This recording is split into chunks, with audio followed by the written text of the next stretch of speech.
Okay, bro, this is the third time I'm recording this video. Most teenagers these days are told that being stressed is a bad thing and to avoid stress at all costs and to remain in their comfort zone.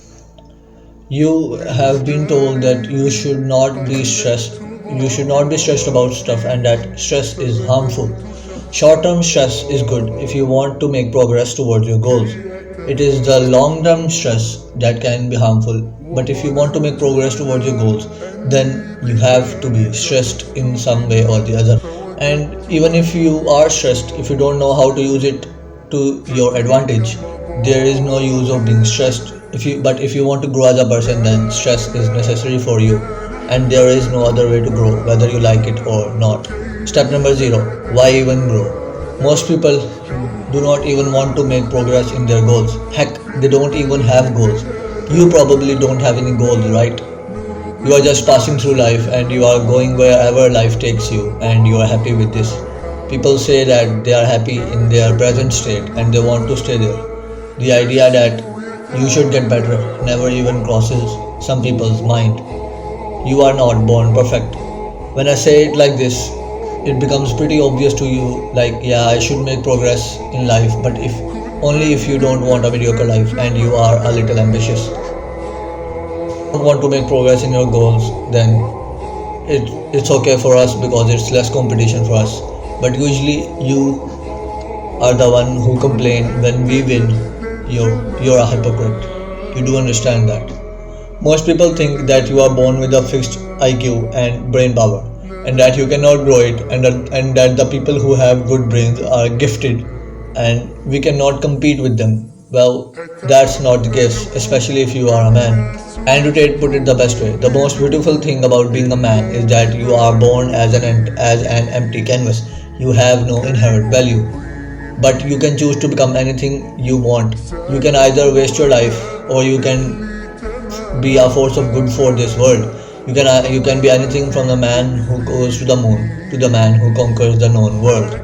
Now, this is not another one of those motivational clips where the person tells you, yeah, you can do anything, and there is the motivational music playing in the background, and you do 10 push ups thinking that that will change your life. No. Instead, I am going to give you actionable steps that you can do to use stress to your advantage right now and right here. Step number one: growth mindset and stress is enhancing mindset. Andrew Huberman says that the people who think they can get better do, while the people who think they can't don't. The entire stress mindset is based around this one idea that if you cannot do something, you cannot do it yet. It's the idea that you get better at things you are not good at right now. The way to use this mindset is to give yourself and others you care about effort based compliments. Scientists say that people who receive result based compliments don't perform well the next time, while the people who receive effort based compliments tend to get better every time. This is the growth mindset. The idea that you can, through effort and hard work, become a better person and that you can learn new things. Then there is the stress is enhancing mindset. The idea that if you put yourself under limited and safe levels of stress, your brain will grow and you as a person will also grow. You keep this in mind, and whenever something stressful happens in life, you tell yourself that stress is good for you. Even if you remember this after days of the event, it still works. You consciously tell yourself that you just grew as a person and that experience just made you better as a person. Scientists in the past used to say that neuroplasticity, the stuff that happens in our mind and it changes our mind for the better or worse, only happens when we are young. But now they confirm that neuroplasticity keeps happening even when we have become old.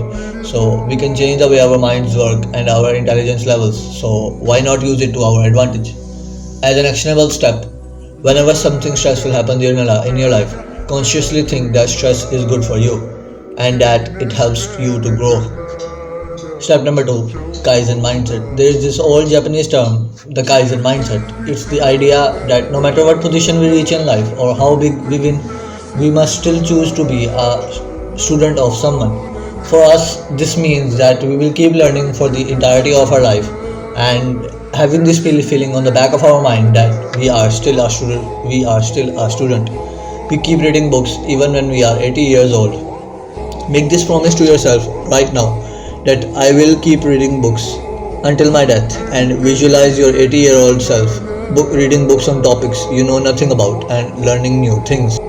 As an actionable step, pick up a goddamn book and read it. Point number 3, lean just beyond your edge.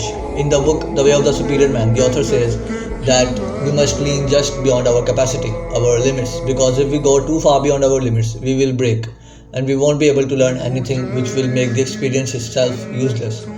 You must not remain in your comfort zone. Instead, you must always keep challenging yourself so that you can grow. The best way to grow is to go just beyond your limits and have a mindset that stress is good for you.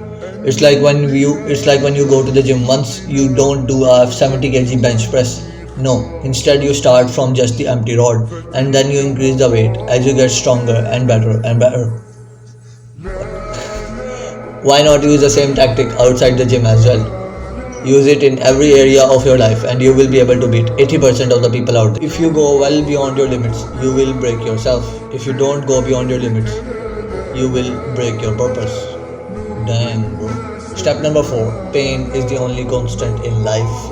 Mark Manson, the author of Everything is Fucked and a couple of other books, talks about this idea in his book that pain is the only constant in life. You cannot avoid pain and problems. So choose the better pain and choose the pain you want to feel. Going to the gym and working out is painful, except for the people who are insane and are addicted to the gym. But not working out and laying on your couch means that you will become fat or you will remain skinny. That's painful as well. So choose the pain you want to feel. Working out might be painful in the short term, but being fat or skinny is painful in the long term. You can either choose to be sore and strong, or you can choose to be fat and weak. Damn, bro. As an actionable step, start doing something you know it is good for you, but you just keep on delaying it. If you find that you do not feel like doing it, then for 1 to 3 minutes close your eyes and think to yourself what will happen if you do not do the task. Basically, you are using negative thinking to your advantage to summon energy to do the task. Step number 5, progressive overload. Now that I have told you how to start using stress to your advantage right now, let's talk about the long run. Because if you apply what I have told you, you will see results in your life. But if you are not careful, this growth might fizzle out and you will reach a new level, but you won't be able to grow any further. Now, we don't want that because we as young men want to keep growing for the entirety of our life. So, how can we do that? Well, the answer is simple, progressive overload. Whenever you feel that your growth is starting to fizzle out, take things to the next level and then work on making this new level your permanent level. And then again, go for the next level. Usually, growth is not a straight rise upward. You might go down a day or two, but as long as you grow over the long run, you will be better than others. Focus on winning the war instead of winning the battle. Progressive overload means that if you don't feel a particular level challenging anymore, take things to the next level. And I do not mean this for the gym only. Use it in every area of your life. Now you understand that this is how you make your life a game, and in 3 months of doing this, you will no longer be addicted to video games because you have just made your life a game.